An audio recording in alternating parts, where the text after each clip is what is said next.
تبارك الذي نزل الفرقان على عبده ليكون للعالمين نذيرا الذي له ملك السماوات والأرض ولم يتخذ ولدا ولم يكن له شريك لا حول ولا قوة إلا بالله العلی العظیم. اعوذ باللہ من الشیطان اللعین الرجیم. بسم اللہ الرحمن الرحیم. الحمد للہ والصلاة والحمدہ رب اشرح لی صدری ویسر لی امری واحلل عقدۃ من لسانی یفقہوا قولی. اما بعد فقد قال اللہ تبارک و تعالی فی کتاب الکریم وهو اصدق الصادقین وقولہ الحق. یوم یرون الملائکۃ لا بشری یومئذ للمجرمین ویقولون حجرا محجورا. ظاہر سی بات ہے کہ یہاں پر گفتگو جو آپ کے سامنے ہو رہی ہے سورہ فرقان کی آیتوں کی تفسیر آپ کے سامنے پیش کی جا رہی ہے. آج جو کہتے ہیں آپ کے سامنے بیان کرنا ہے وہ یہ کہ سورہ فرقان کی جو ہے آیت نمبر 22 ہے، 23 ہے اور 24 ہے. تو اس میں آپ غور کریں گے کہ یہ پروردگار نے جو ہے اس میں جنت میں جانے والے افراد کا تذکرہ کیا ہے، اور اسی طرح جو ہے ظالموں کے لیے اور مجرمین کے لیے جو ہے وہاں آخرت میں جو ہے کوئی راہ نجات نہیں ہے اور وہ ہمیشہ جو ہے عذاب میں مبتلا رہیں گے. تو آپ غور کیجئے کہ پروردگار کہہ رہا ہے کہ وہ اپنی آرزوؤں کو پہنچ جائیں گے. جس دن فرشتوں کو دیکھیں گے تو وہ دن مجرمین کی خوشخبری کا نہیں ہوگا بلکہ ان کی سزا اور عذاب کا دن ہوگا، اور وہ کہیں گے ہمیں امان دو، ہمیں معاف کر دو. تو آپ غور کریں نہیں کر رہے ہیں، یعنی اس سے پہلے کی جو آیت تھی اس میں تذکرہ ہوا تھا کہ وقال الذین لا یرجون لقاءنا ولولا انزل علینا الملائکۃ او نری ربنا لقد استکبروا فی انفسہم وَعَتَوْا عُتُوًّا كَبِيرًا. یعنی اس سے پہلے جو تذکرہ ہوا تھا آیت کا وہ لوگ جو ہماری ملاقات کے امید نہیں رکھتے اور قیامت کا انکار کرتے ہیں، کہتے ہیں کہ ہم پر فرشتے کیوں نازل نہیں ہوتے، یا ہم اپنے رب کو اپنی آنکھوں سے کیوں نہیں دیکھتے. انہوں نے اپنے بارے میں تکبر کیا اور بہت بڑی سرکشی کے مرتکب ہوئے. تو آپ غور کیجئے کہ یہ جو تذکرہ پایا جا رہا ہے یہ ان افراد کے لیے ہے جو اللہ سے ملاقات کی امید رکھتے ہوں، تو ان کے لیے بہرحال جو ہے اللہ کی طرف سے نعمتیں ہیں اور اللہ کی طرف سے ان کے لیے ثواب ہے. لیکن اب آپ دیکھیے کہ پروردگار کہہ رہا ہے کہ جس دن فرشتوں کو دیکھیں گے وہ لوگ تو وہ دن مجرمین کی خوشخبری کا دن نہیں ہوگا بلکہ ان کی سزا اور عذاب کا دن ہوگا، اور وہ کہیں گے ہمیں امان دو، ہمیں معاف کر دو. اب اس کے بعد کی آیت آپ دیکھیے، غور کیجئے گا. وَقَدِمْنَا إِلَىٰ مَا عَمِلُوا مِنْ عَمَلٍ فَجَعَلْنَاهُ هَبَاءً مَنْثُورًا. اور ہم ان اعمال کی طرف آگے بڑھیں گے جو وہ انجام دے چکے ہیں، اور ان اعمال کو یعنی ظاہر سی بات ہے کہ غبار کے ذروں کی طرح ہم بکھیر دیں گے. ظاہر سے بات ان کے اعمال صحیح تو ہے نہیں، بس دنیا میں جو کام انجام دیا اس کا کوئی نتیجہ نکلنے والا نہیں ہے. ایسا عمل ہونا چاہیے جو اللہ کی لقاء کے امید کے مطابق ہو، اور نتیجے میں جو ہے اللہ اس عمل کو قبول کریں. ایسا تھوڑی نہ کہ جو ہے جو چاہے انسان انجام دیتا رہے. اسی لیے پروردگار کہہ رہا ہے کہ ہم جو ہے ان اعمال کی طرف آگے بڑھیں گے، اور جو انہوں نے انجام دیا ہے یعنی دے چکے ہیں، اور ان اعمال کو غبار کے ذروں کی طرح جو ہے ہم بکھیر دیں گے، پراکندہ ہو جائیں گے. اور پھر آگے دیکھیں وَأَصْحَابُ الْجَنَّةِ يَوْمَئِذٍ خَيْرٌ مُسْتَقَرٌّ وَأَحْسَنُ مَقِيلًا. اور اس دن جو ہے جنتیوں کا ٹھکانہ جو ہے سب سے بہتر ہوگا اور ان کی رہائش گاہ سب سے عمدہ ہوگی. اب دیکھیں یہاں پہ تذکرہ جو ہے دونوں فریق کا ہو رہا ہے کہ جو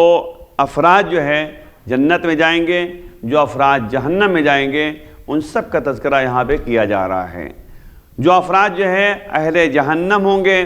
ان کے اعمال کو غبار کے ذروں کی طرح جو ہے بکھیر دیا جائے گا، لیکن جو جنتی ہوں گے ان کے اعمال کو محفوظ کیا جائے گا اور ان کے اعمال کی بنیاد پر بہترین جزا ان کو مقرر کی جائے گی۔ اس کے بعد جو ہے آپ دیکھیں کہ لقائے پروردگار کی جو امید نہیں رکھتے، اس کے سلسلے میں بیان کرنے کے بعد اب پروردگار جو ہے دھمکی کی صورت میں فرماتا ہے کہ جو فرشتوں کے دیکھنے کا مطالبہ ہے کہ فرشتے جو ہے اس دن جو ہے سب کے اعمال کو تقسیم کریں گے، نام اعمال تقسیم ہوں گے نا بھائی، ہر ایک کے نام اعمال دیے جائیں گے روز قیامت، اور ظاہر سی بات جن کے نام اعمال جو ہیں اچھے ہوں گے، ثواب کے لائق ہوں گے، تو پروردگار ان کو جزا دے گا، جنت میں جگہ دے گا۔ لیکن جو لائق نہیں ہیں، جو لیاقت نہیں رکھتے اعمال ان کے جنت میں جانے کے لیے، تو ان کے اعمال کو جو ہے پروردگار جو ہے غبار کے ذروں کی طرح جو ہے بکھیر دے گا۔ اور نتیجے میں جو ہے اگر آپ غور کریں تو پروردگار کہہ رہا ہے کہ یہ جو فرشتوں کو کے دیکھنے کا مطالبہ کر رہے ہیں، آخرکار انہیں دیکھ ہی لیں گے۔ یہ کہتے ہیں نا فرشتے نازل ہو جاتے ہیں، فرشتے ہمارے ساتھ رہتے، اے کاش، تو یعنی مطالبہ جو ان کا ہے کہ فرشتے ہمارے ساتھ ہوتے ہیں، تو فرشتوں کو دیکھیں گے روز قیامت، ایسی کوئی بات نہیں ہے کہ یعنی تمنا اور آرزو پوری ہوگی، لیکن اس دن دیکھیں گے جس دن مجرمین کے لیے خوشخبری نہیں ہوگی، کیونکہ وہ دن ایسا ہوگا کہ ان کے اعمال کی سخت سزا کا دن ہوگا۔ کیونکہ مجرمین ہے نا، ظالمین ہے نا، جبارین ہے نا، حقوق ضائع کرنے والے افراد ہیں نا۔ اس کے بعد جو ہے پروردگار کہہ رہا ہے، یعنی اس کی طرح متوجہ کرنے کے ساتھ، یقیناً اس دن فرشتوں کو دیکھ کر وہ خوش تو نہیں ہوں گے، کیونکہ ظاہر سی بات ہے اس دن جو ہے فرشتے سختی سے پیش آئیں گے نا۔ اس دن بھائی ظاہر سی بات ہے وہ تمنا اور آرزو کر رہے تھے کہ کاش ہم پر فرشتے نازل ہو جاتے ہیں، ہمارے ساتھ فرشتے رہتے ہیں، تو پروردگار کہہ رہا ہے کہ فرشتے دکھیں گے لیکن روز قیامت دکھیں گے، اور جب اس دن دکھیں گے تو خوشخبری لے کر نہیں آئیں گے۔ اور پھر جو ہے دوسری بات یہ ہے کہ خوشخبری لے کر تو نہیں آئیں گے، لیکن اس کے ساتھ ساتھ جو ہے یہ افراد جب فرشتوں کو دیکھیں گے تو خوش نہیں ہوں گے، کیونکہ ظاہر بات ہے ان کے لیے جہنم کا راستہ دکھایا جائے گا نا، ان کے لیے جو ہے سختیاں موجود ہیں نا، عذاب خدا موجود ہے ان کے لیے۔ یقیناً جو ہے ان فرشتوں کو دیکھ کر وہ خوش تو نہیں ہوں گے، بلکہ جو ہی وہ ان فرشتوں کے ہمراہ عذاب کی علامات دیکھیں گے کہ جہنم کے شعلے بھڑک رہے ہیں، ان کو لے جایا جا رہا ہے جہنم کی طرف، تو لیکن اس دن جو ہے دیکھیں گے کہ جس دن مجرمین کے لیے خوشخبری نہیں ہوگی، اور ظاہر سی بات ہے کہ یعنی اس قدر جو ہے وحشت زدہ ہو جائیں گے کہ ایسے جملے زبان پر جاری کریں گے جو خطرناک مواقع پر لوگوں کو دیکھ کر کہا کرتے تھے، چنانچہ وہ کہیں گے ہمیں امان دو، ہمیں معاف کر دو۔ یعنی وہی مسئلہ ہے کہ ایک دم گھبرا کر جو کہیں گے ہمیں حفاظت چاہیے، ہمیں امان چاہیے، ہم آگ سے بچنا چاہتے ہیں، ہم شعلے سے بچنا چاہتے ہیں، ہم عذاب الہی سے بچنا چاہتے ہیں، تو یہ فریاد کرتے ہوئے نظر آئیں گے، لیکن وہاں پہ کوئی فریاد سننے والا نہیں ہوگا۔ اس دن صرف اور صرف جو ہے جزا و سزا کی یعنی بات سامنے آئے گی، لوگوں کو جہنم میں ڈالا جائے گا، لوگوں کو جنت میں ڈالا جائے گا۔ جو جنتی ہوں گے ان کے لیے جنت میں جگہ اور ٹھکانہ ہے، اور جو جہنمی ہوں گے ان کے لیے آگ کے شعلے بھڑک رہے ہوں گے، اور نتیجے میں جو ہے ان کے لیے پناہ نہیں ملنے والی، امان نہیں ملنے والی۔ لیکن اس میں شک نہیں ہے کہ انہیں اپنے حتمی برے انجام سے نہ تو یہ جملہ بچا سکے گا اور نہ ہی کوئی دوسرا جملہ، کیونکہ جو آگ انہوں نے خود بھڑکائی ہے۔ ظاہر بات ہے کہ دیکھیں قرآن کیا کہہ رہا ہے، قُوا أَنفُسَكُمْ وَأَهْلِيكُمْ نَارًا، اپنے کو بچاؤ، اپنے گھر والوں کو بچاؤ، آگ سے بچاؤ، اس آگ سے بچاؤ جس کا ایندھن انسان اور پتھر ہے۔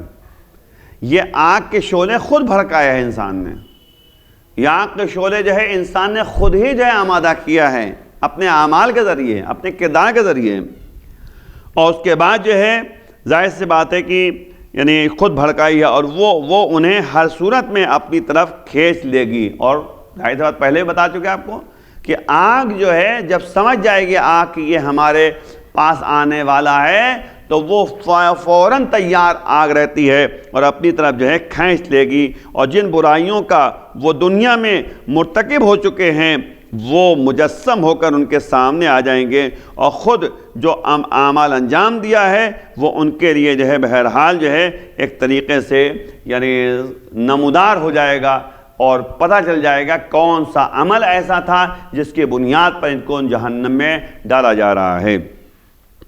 اور اس کے لیے بہرحال کوئی علاج نہیں ہے اس کے لیے۔ پھر آپ دیکھیں یہاں پر ہجر کا استعمال کیا ہے۔ ہجر جو ہے اس علاقے کو کہا جاتا ہے جس کے ارد گرد پتھر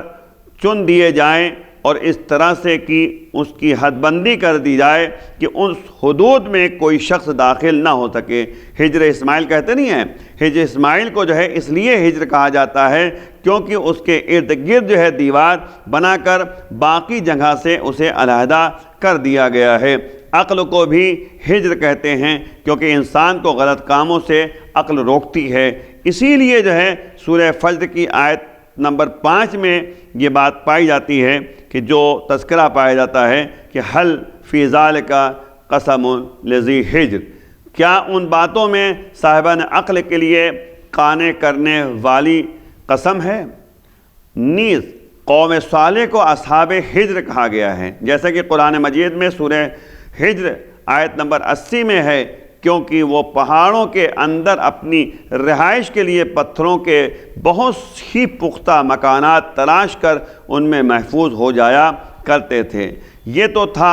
لفظ ہجر کے بارے میں، ہجرم محجورہ کے بارے میں۔ تو یہ عربوں کی ایک اصطلاح ہے کہ یعنی یاد رکھیے گا کہ یہ ایسے شخص سے سامنا ہو جائے جس سے وہ ڈرتے ہوں تو امان حاصل کرنے کے لیے جملہ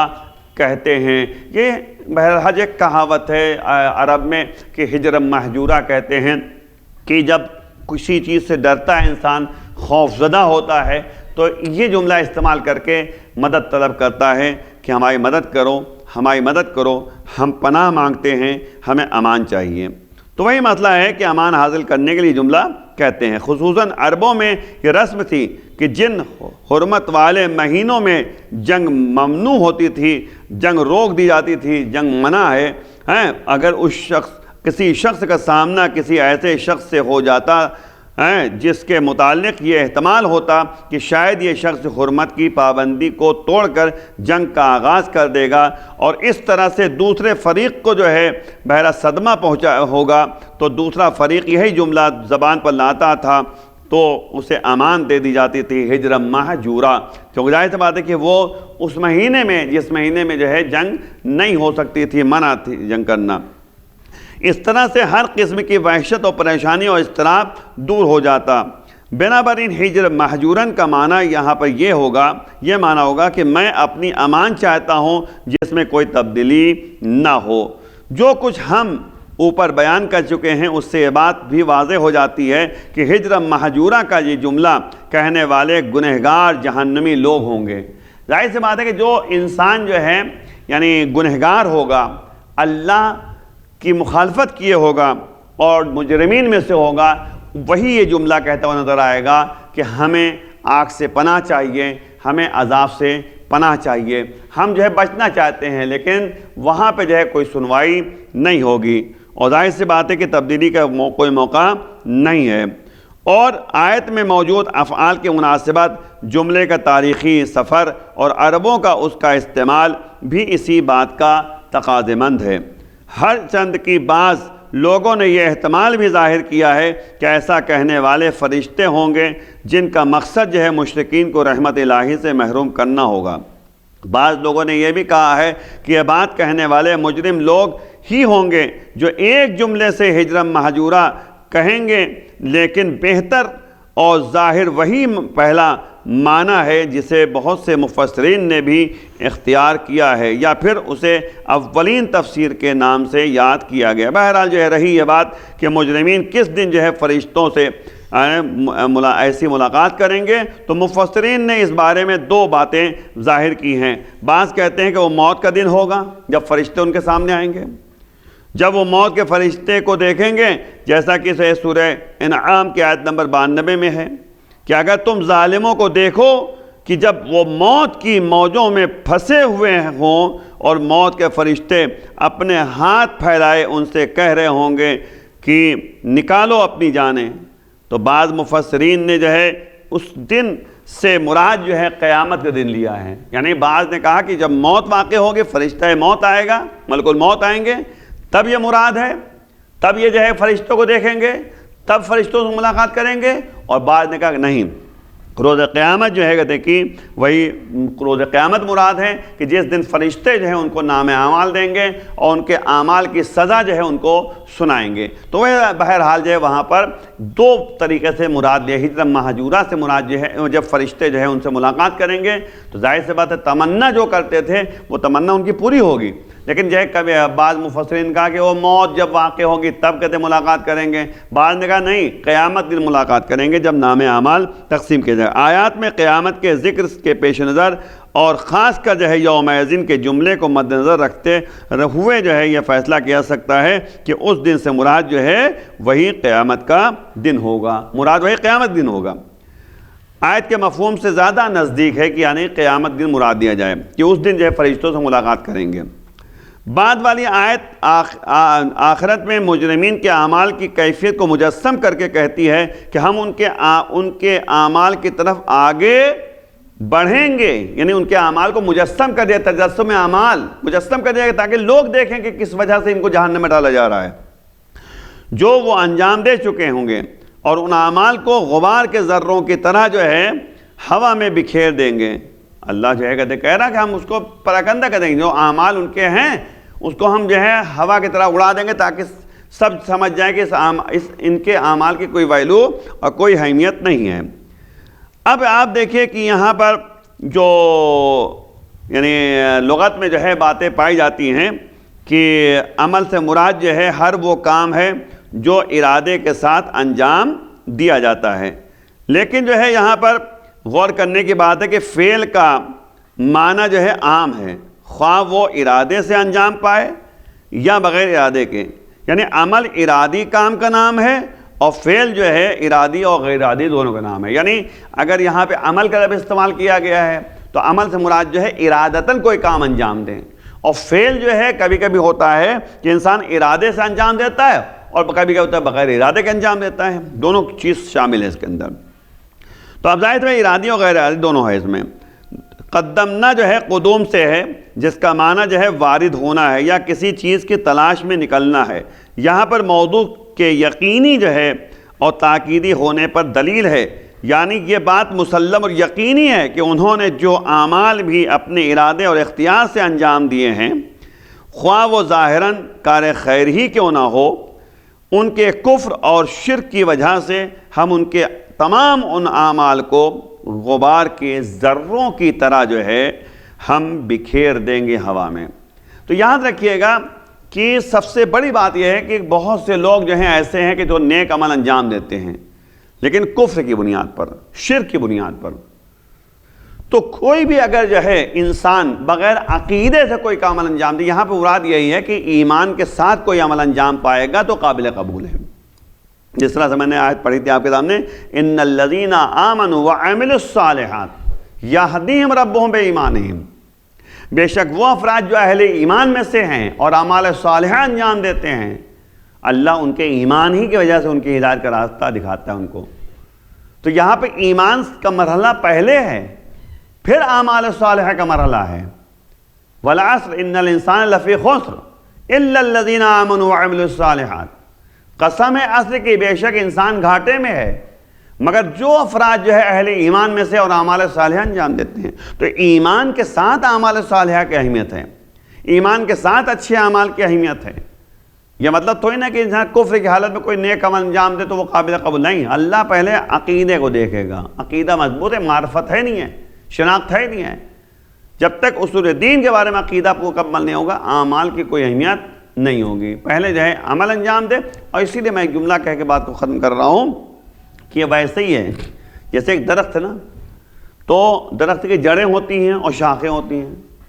میں درخت جو ہے وہ اصول دین ہے، عقیدہ ہے، اور شاخیں جو ہیں وہ اعمال ہیں۔ تو جب جڑیں مضبوط ہوں گی تب شاخوں میں ایک ہریالی پیدا ہوگی، تب اس شاخوں کی اہمیت ہوگی۔ تو اسی طرح یہاں پر بھی ہے کہ اگر انسان توحید خدا کو مانتا ہوگا، اگر اللہ پر یقین ہوگا تو نماز میں جو ہے ایک اہمیت سامنے نظر آئے گی، روزہ جو ہے اس کے لیے قابل قبول ہو جائے گا۔ لیکن اگر عمل صحیح نہیں ہے تو چاہے جتنا نیک عمل انجام دے اس کا عمل جو ہے غبار کے ذروں کی طرح جو ہے بکھیر دیا جائے گا روز قیامت، اس کا کوئی اثر پیدا نہیں ہونے والا۔ یہاں پہ ہباء